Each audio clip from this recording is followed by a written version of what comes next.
Hello again, Mark Norton here in Truro, and I'm now 6 weeks after my own H1 ceramic hip resurfacing, and I'm back to full operating in 2 days' time. I'm feeling very well recovered and fitter than I was before my surgery. I just get a bit of stiffness on bending and a bit of tightness when I've been sat down for a while, but it's more than good enough for a full day in surgery now, and I'm ready to get back to work.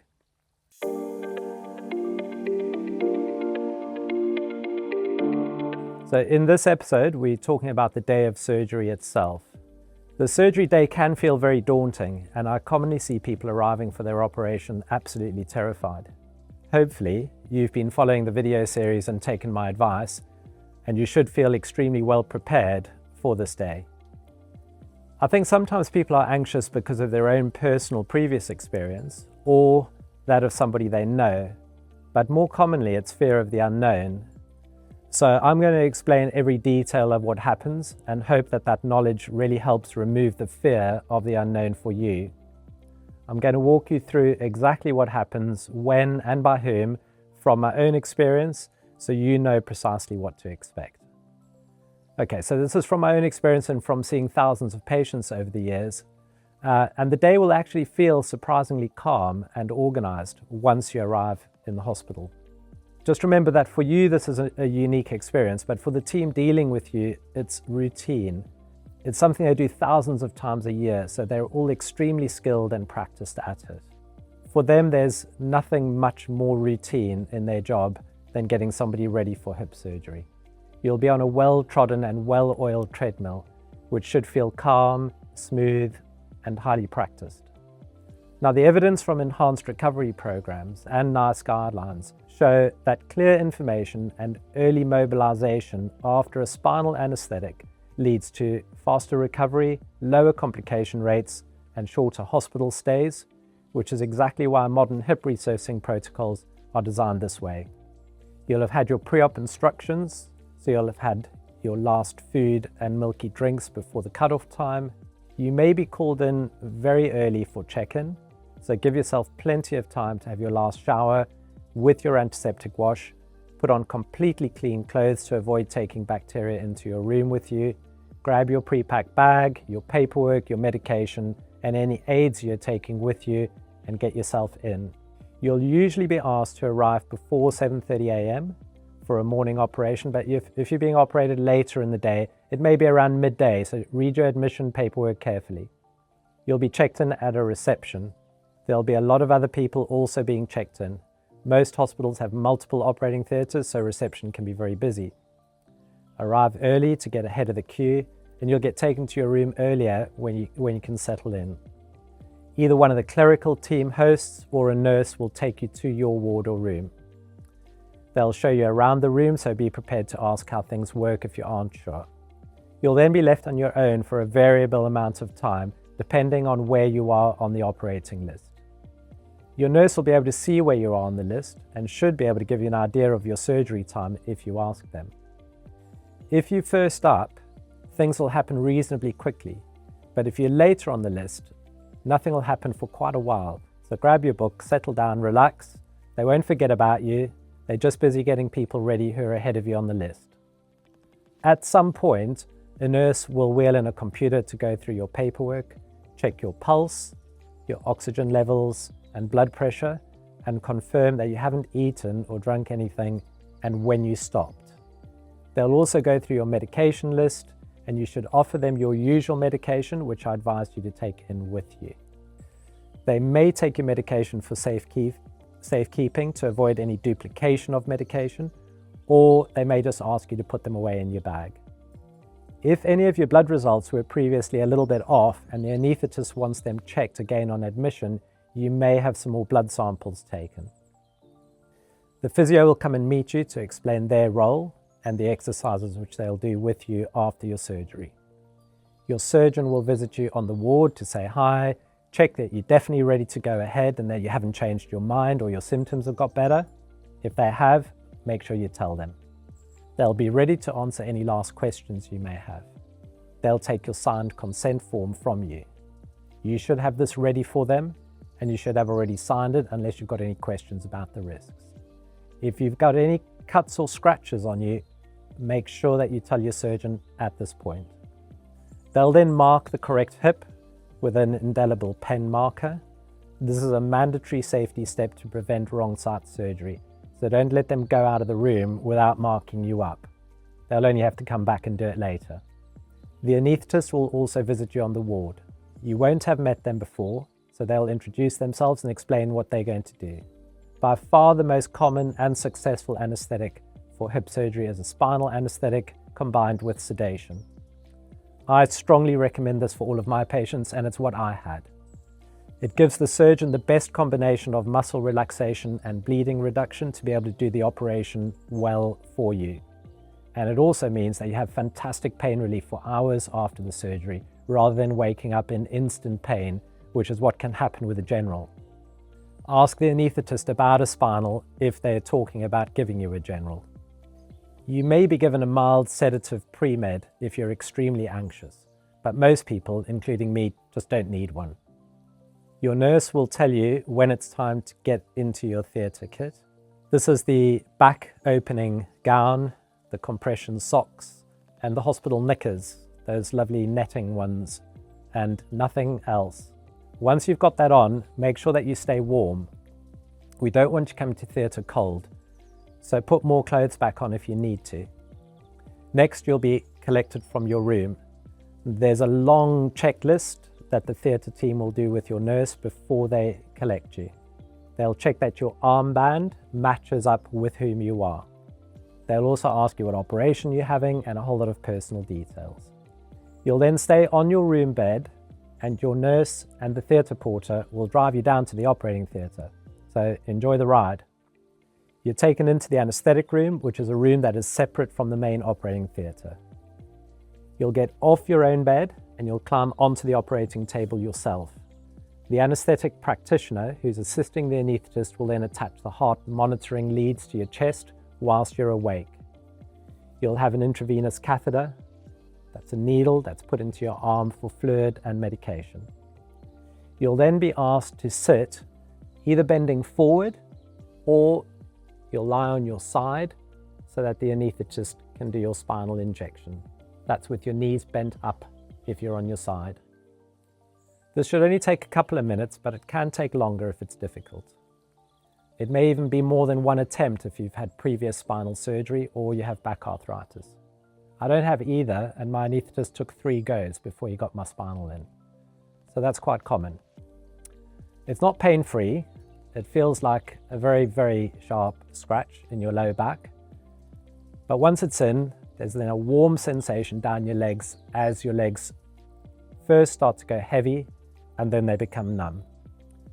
Once the anaesthetist is satisfied that the spinal is starting to work, they'll then give you an injection through the cannula, and that's the last you'll know about anything for the next few hours. So then what actually happens to you? Well, the spinal then numbs the lower half of your body completely, including your legs and the pelvic floor muscles completely. So you can't move or feel anything from the waist down, nothing related to the operation. That block typically lasts 2 to 4 hours for movement and about 4 to 8 hours for sensation and bladder control. And that's why you may have a temporary urinary catheter placed while you're asleep.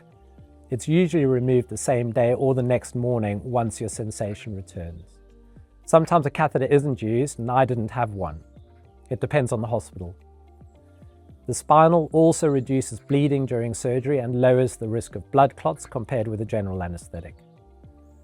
Once the spinal's definitely working, you're transferred into the operating theatre. And there the team includes your surgeon and their assistant, the consultant anaesthetist, a scrub nurse, a circulating nurse, and an operating department practitioner. There's usually a representative from the implant company, and they're usually there to help the team with any equipment which isn't totally familiar to them, which is the case with resurfacing at present. Everyone at the operating table is scrubbed and in sterile gowns and often in space helmets. The operating room's got a laminar flow filtered air to keep the bacteria count as low as possible. In addition, they will isolate you from your operating area with an adhesive drape which goes around your groin to avoid your own bacteria getting into your wound. They'll paint you with multiple coats of antiseptic liquid.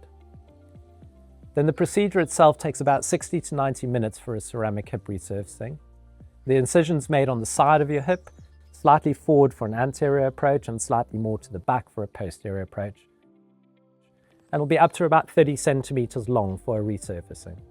The femoral head's then prepared, the acetabulum's reamed out, and the new components made out of ceramic are implanted in you, and you know nothing about it. You're usually asleep and completely numb from the waist down. You may have heard about people staying awake for their surgery. It is possible, and you still won't feel anything or be able to move, but your upper body can get very stiff and uncomfortable. So most patients and surgeons prefer to have you asleep to stop you trying to move around during the operation. If you do feel strongly about this, talk to the anaesthetist. They can leave you awake if you prefer. You can then chat to them if you want to, listen to music, but you must be prepared to lie very still and not wriggle around, otherwise they will put you to sleep. After surgery, you then get taken off the operating room table and put back on your own bed, and then get taken to the recovery room.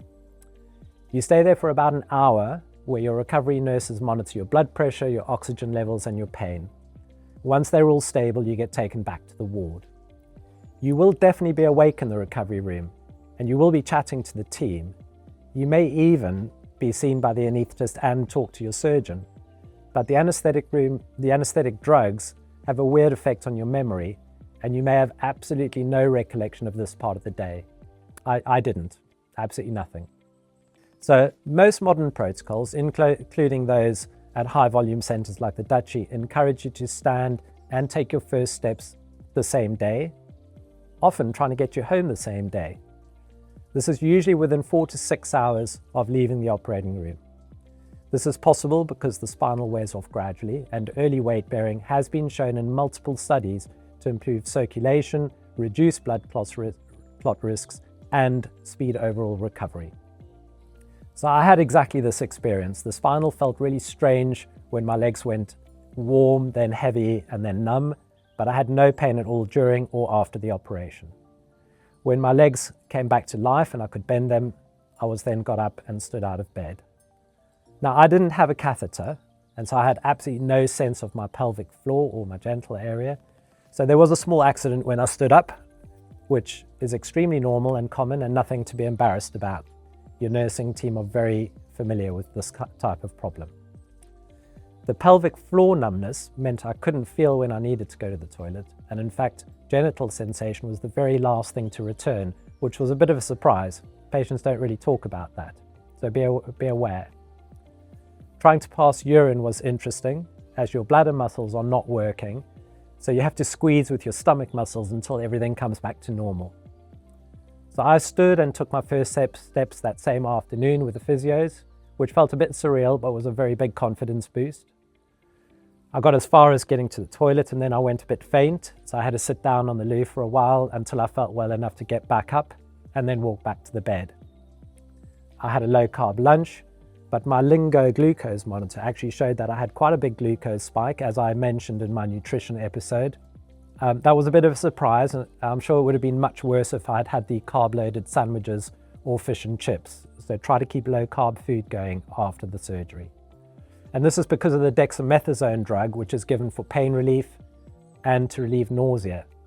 Glucose control is such an important part of reducing your infection. There's some excellent journal articles showing the relationship between your blood glucose level and the risk of you getting an infection. And essentially, the studies suggest very strongly that if your blood glucose level spikes above 10, that you're really running an almost double the risk of getting an infection. And this is because you've got so much sugar circulating in your system that any bacteria are getting additionally nourished and are basically supercharged to enable them to then breed more rapidly. But apart from that, everything else went exactly to plan. So I then rested up for a few more hours and then got going with the physio exercises and walking. I had the leg pumps on for circulation. So I found that I was very quickly strong enough to be completely stable with one crutch in my opposite hand and could walk with a reasonably good stride fairly quickly. Once the spinal wore off absolutely completely, it started to become painful, as I expected. So I asked for and got strong painkillers, which you should do, and I got the ice pack on and used that. And that dealt with pretty much all of the pain, and I actually got a really reasonably good night's sleep despite the leg pumps. Now most people don't sleep well the night after their surgery.